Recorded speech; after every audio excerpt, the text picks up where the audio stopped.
Have you ever looked back at a decision and thought, why did I agree to that? Why didn't I speak up? Why do I feel guilty when I did nothing wrong? That moment of confusion, that quiet regret, is not random.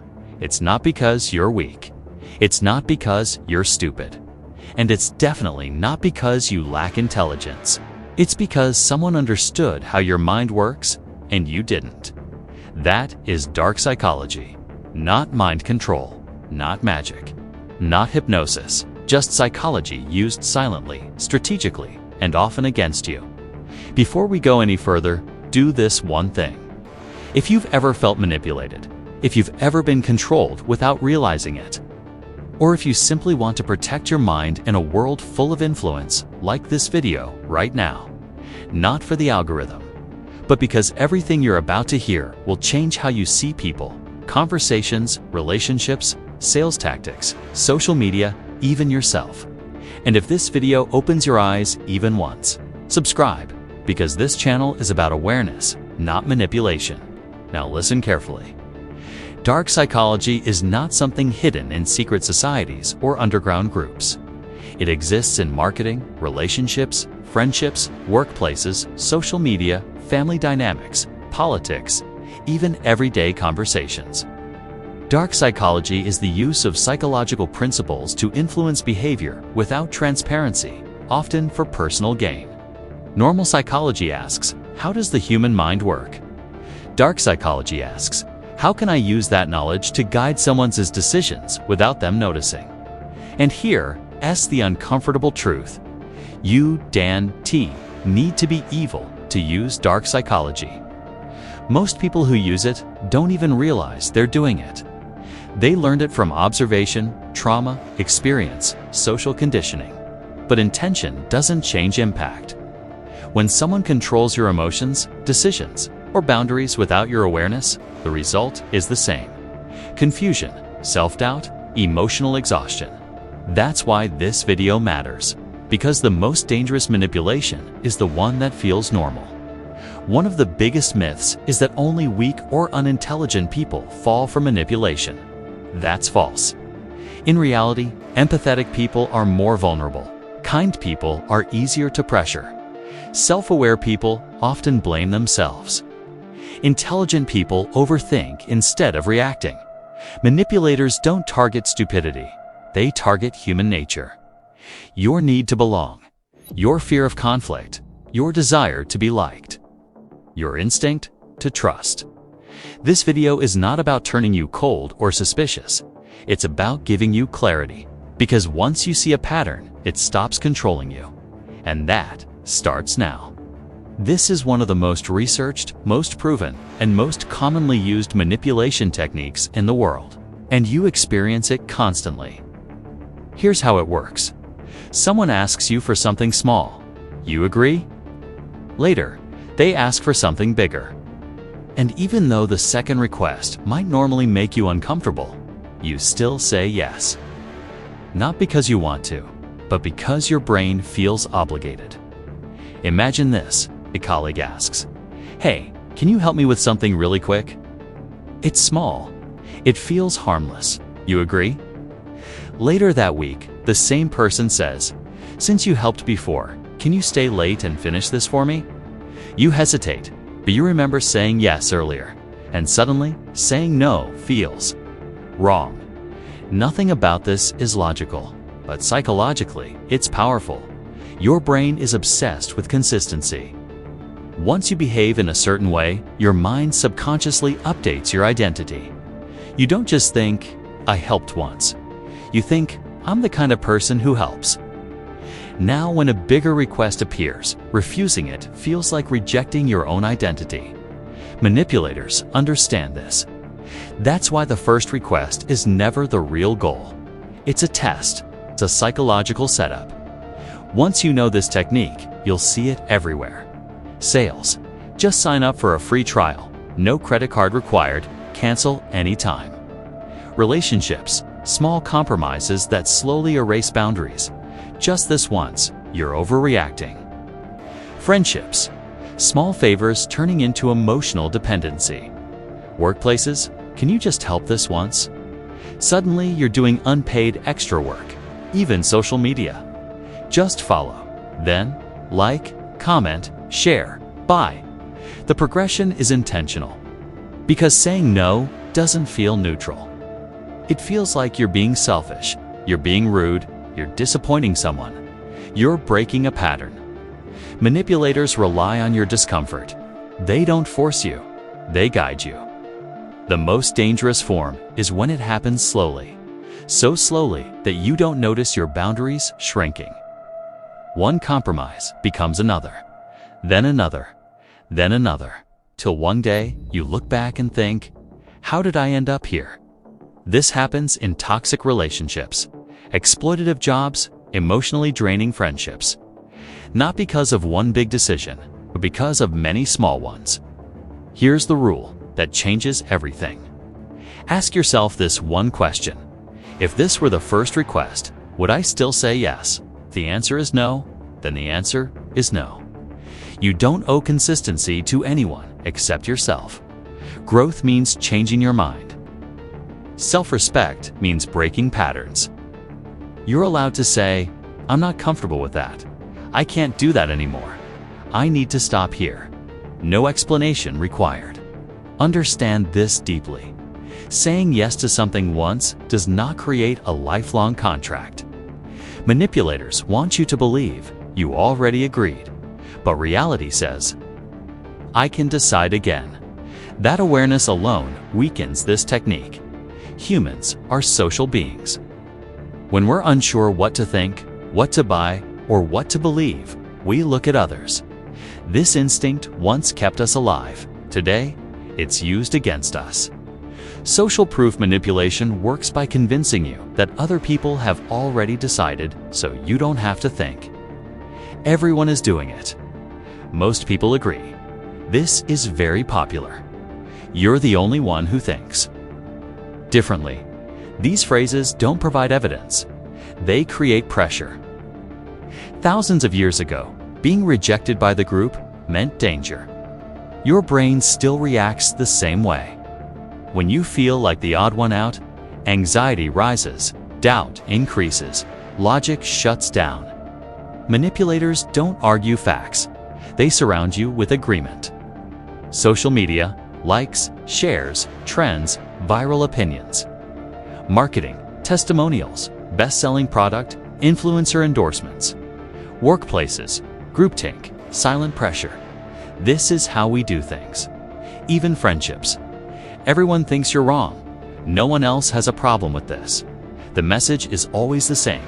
Conform or be excluded. When it's used to silence your discomfort. When you feel uneasy, but everyone else seems fine. So you ignore your instincts. This is how people stay in toxic jobs, abusive relationships, harmful social environments. Not because they're blind, but because they feel alone. Here's a powerful truth.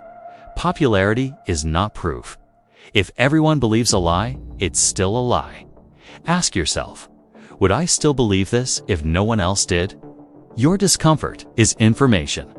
Don't override it just to belong. By now, you've seen something important.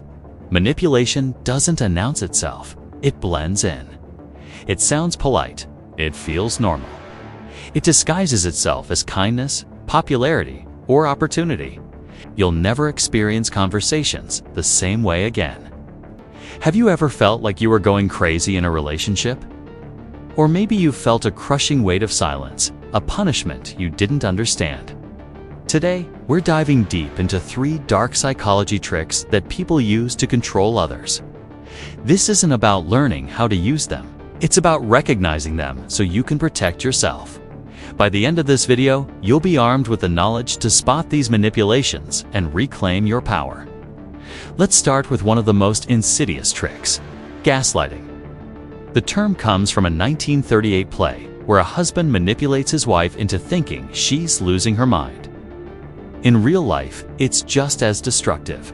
Gaslighting is a slow burn, a gradual erosion of your reality. It starts with small things. Someone denies saying something you distinctly remember them saying. I never said that. You're just making things up. or they minimize your feelings. You're being too sensitive. It was just a joke. These little jabs, repeated over time, make you question your own memory, your perception, and even your sanity. Imagine this scenario. You bring up an issue that hurts you, and your partner responds, "That never happened." You're remembering it wrong. At first, you might stand your ground. But when it happens again and again, doubt starts to creep in. Maybe you are misremembering. Maybe you are too sensitive. The gaslighter's goal is to destabilize you, to make you dependent on their version of reality. They are rewriting your history, one conversation at a time.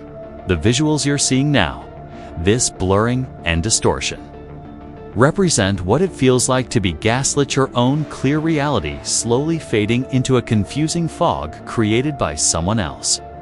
This tactic is common not just in romantic relationships, but also in families, friendships, and even workplaces. It's a power play designed to make you feel small and uncertain, making you easier to control. The first step to fighting it is recognizing it. Your feelings are valid and your memories are real. Next, let's talk about a weapon that requires no words at all: the silent treatment. This isn't just someone needing space to cool down after an argument. That can be healthy. The silent treatment is a deliberate choice to ignore you, to shut you out, to treat you as if you don't exist. It's a form of emotional punishment. One moment you're talking, and the next, there's a wall of silence. They won't look at you, respond to your texts, or acknowledge your presence. This silence is deafening. It's designed to create intense anxiety and desperation. You start replaying every recent interaction, trying to figure out what you did wrong. You apologize for things you didn't even do, just to break the unbearable silence. This is a classic power move. The person giving the silent treatment holds all the cards. They are in control of when communication resumes, forcing you into a position of submission. They make you feel invisible and worthless. The emotional toll is huge because we are wired for connection. Being intentionally ignored by someone you care about can feel like a deep rejection, triggering feelings of abandonment and loneliness. It's a tactic used to avoid responsibility and to manipulate you into compliance. They teach you that if you displease them, you will be cut off. It's a cruel and isolating form of control. You don't have to play this game, can't force someone to talk, but you also don't have to sit there and absorb the punishment. The third trick we're exposing today is emotional control, often through the use of guilt and obligation. This is a favorite tactic of manipulators who target kind-hearted, empathetic people. They know you have a strong sense of duty and a desire to help, and they exploit it. It sounds like this: "After everything I've done for you, you can't do this one little thing for me." Or, "If you really loved me, you would." These phrases are designed to make you feel guilty for setting boundaries or for simply saying no. They frame your personal needs as a betrayal of them. This creates a powerful sense of obligation. You start to feel that your purpose is to meet their needs, often at the expense of your own. You abandon your own plans, your own desires, and your own well-being to keep them happy and to avoid the crushing weight of guilt they place on you. This is a slow process of self-abandonment. The manipulator becomes the center of your universe, and your own identity starts to fade away. They make you feel responsible for their happiness, which is a burden no one should have to carry. True, healthy relationships are built on mutual respect, not on guilt and obligation. Love doesn't demand that you erase yourself.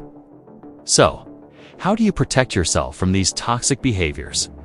The key lies in strengthening your intuition and setting firm boundaries. First, trust your gut. That nagging feeling that something is off. That's your internal alarm system. Do you let anyone convince you that you are crazy or too sensitive for feeling it? Your emotions are data. When someone's words don't match their actions, or when a situation feels wrong, pay attention. Journaling can be a powerful tool here. Write down conversations and events as they happen. This creates an objective record that you can refer back to when a gaslighter tries to rewrite history. It helps you stay grounded in your own reality. Next, define and defend your boundaries. A boundary is not a wall to keep people out.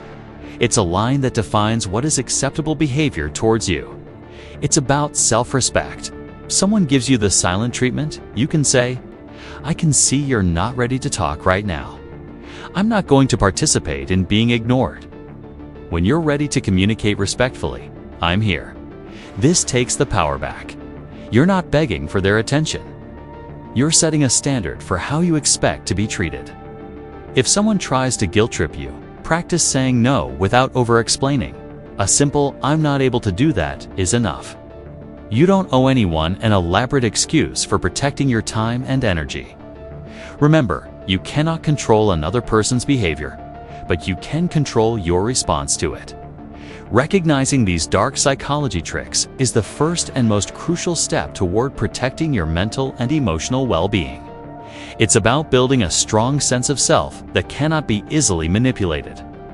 It's about understanding that a healthy relationship, whether with a partner, friend, or family member, should make you feel safe, respected, and not confused, anxious, or guilty. Your peace of mind is not negotiable. If you recognize these patterns in your own life, please know that you are not alone, and it is not your fault. It can be incredibly difficult to break free from these dynamics, especially when they've been going on for a long time. Seeking support from a trusted friend, family member, or a mental health professional can make all the difference. Talking to a therapist can provide you with tools and strategies tailored to your specific situation, helping you rebuild your self-trust and establish healthier relationship patterns. Reclaiming your power is a journey, but it's one you deserve to take. At this point, something subtle may already be happening. You may be replaying past conversations in your head. Moments that felt off. Situations where you agreed too quickly. People you trusted without fully understanding why. That's not coincidence. That's awareness waking up. And now we move into the final layer. The techniques that don't rely on confusion or guilt, but on power, pressure, and emotional intensity. These are the methods used when someone wants fast control. Before continuing, listen carefully. This video exists for awareness and self-protection, not for manipulation, not for exploitation. Dark psychology knowledge becomes dangerous only when used without ethics. If you use it to control others, it will eventually control you. The purpose here is simple: to help you recognize influence before it shapes your decisions. Now, let's continue. Dark psychology, trick number 6, authority bias, when confidence overrides truth. Authority bias is one of the most deeply ingrained psychological shortcuts in the human brain. It doesn't begin in adulthood. It begins in childhood. From your earliest years, you're taught a pattern. Listen to adults, trust teachers, obey leaders. Your brain links authority with safety, and most of the time, that association is helpful. But when authority is performed rather than earned, it becomes a powerful manipulation tool. Authority bias causes you to trust information without verifying it. Suppress doubts to avoid conflict and defer your judgment to someone who sounds certain. Notice something important. Authority bias doesn't require someone to be correct. It only requires them to appear confident. And confidence is easy to fake. People who understand authority bias don't argue emotionally. They speak slowly. They sound decisive. They rarely say, "I'm not sure." They use a firm tone, clear statements, and minimal hesitation. Even when the information is weak, the delivery feels strong. Your brain interprets that strength as competence. Authority bias shows up daily in work environments, relationships, social media, sales, and politics. It doesn't ask, "Is this accurate?" It asks, "Who is saying this?" Questioning authority feels uncomfortable because your nervous system associates it with consequences like risk, embarrassment, or rejection. Manipulators rely on that silence. The most toxic form is when authority is used to invalidate your lived experience. If someone consistently positions themselves above your perception, they're rewriting reality in their favor. To protect yourself, respect authority but verify information. A healthy authority figure welcomes questions. A manipulative one feels threatened by them. Dark psychology trick number 7. Scarcity and urgency. The art of forced decisions. Scarcity and urgency work together to shut down rational thinking. They don't convince you, they rush you. Scarcity creates the illusion that something valuable is limited, while urgency adds time pressure. Together, they trigger fear, and fear narrows your thinking. Common phrases like last chance or only a few left threaten loss rather than explaining value. Your brain is more motivated to avoid loss than to gain benefits. Under urgency, long-term thinking shuts down. Scarcity appears in relationships, careers, and self-worth, turning choice into panic. Real value does not rush you. To protect yourself, slow down. Time breaks manipulation. Dark psychology trick number 8. Love bombing, when intensity creates dependence. This technique feels good at first, overwhelming you with attention and validation, but it's actually acceleration. It starts with constant messages and endless compliments. Intensity creates bonding faster than trust. Manipulators exploit this to bypass gradual connection. Once attachment forms, the dynamic changes and they gain leverage. Real connection is consistent and respects boundaries. Every technique shares one goal: to bypass your conscious choice. Awareness restores control. You pause more, observe tone, and notice pressure. Manipulation only survives in silence. Once named, it weakens. You don't need to control minds to win in life. You just need to protect your own. And now you can.